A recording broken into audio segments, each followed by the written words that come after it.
The overall goal of this protocol is to visualize the biofilm formation of Candida albicans in real time under host physiological conditions. This method enables the observation of biofilm formation as it develops in real time and can be used to test the effectiveness of antimicrobial agents or to assess genetic mutants. This technique can be used to screen potential therapeutics for activity against biofilms in a high-throughput manner, and their effectiveness can be measured, visualized, and compared to current treatments.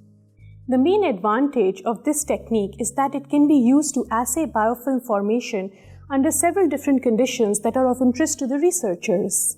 Though this method was developed specifically to study Candida albicans biofilm formation, it can also be applied to other biofilm-forming microorganisms, including other fungal species as well as bacteria.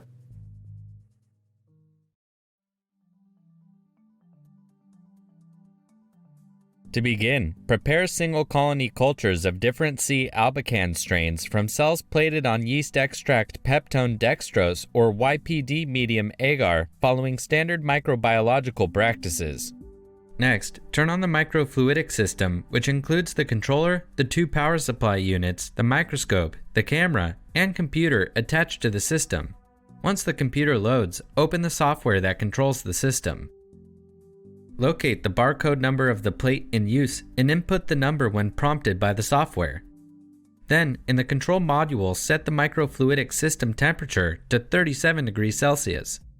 Next, click on the inlet wells I1, I7, I13, and I19 and flow sterile air through the interface plate tubes for 5 minutes to remove any condensation.